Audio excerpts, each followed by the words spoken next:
যোৱা 5 বছৰত মই 1.5 লাখ বিঘা মাটিৰ এভিকশ্যন কৰিলো অহা 5 বছৰত 5 লাখ বিঘা মাটিৰ এভিকশ্যন কৰিম নাম গাঁও ফৰেষ্ট মই সব লিখি লৈছো আৰু মোক ভয় খুৱাই লাভ নাই মই ভয় নাখাওঁ আগতে মাছ কোনে উৎপাদন কৰিছিল আমাৰ অনুসূচিত জাতিৰ সমাজখনে আজি মাছ কোনে উৎপাদন কৰে অচিনাকি মানুহবিলাকে এই যে পৰিৱৰ্তন হ'ল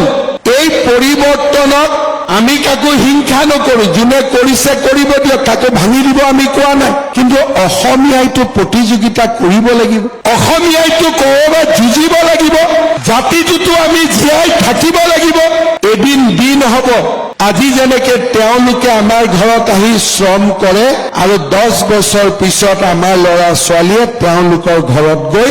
শ্ৰম কৰিব লাগিব তেওঁলোকৰ ঘৰত গৈ আমি কাম কৰিব লাগিব আজি চৰকাৰ আপোনালোকৰ লগত আছে এইখন চৰকাৰে কাকো ভয় নকৰে এইখন চৰকাৰে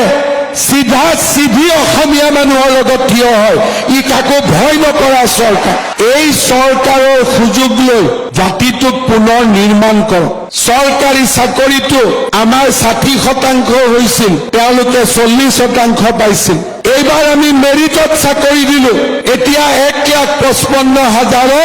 90% অসমীয়া যুৱক যুৱতীয়ে চাকৰি পাইছে কাৰণ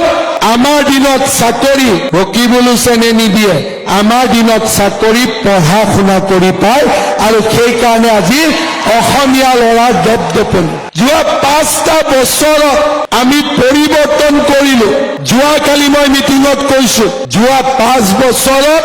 মই 1.5 লাখ বিঘা মাটিৰ এভিকশ্যন কৰিলো অহা 5 বছৰত 5 লাখ বিঘা মাটিৰ এভিকশ্যন কৰিম নাম গাঁও ফৰেষ্ট মই সব লিখি লৈছো আৰু মোক ভয় খুৱাই লাভ নাই মই ভয় নাখাওঁ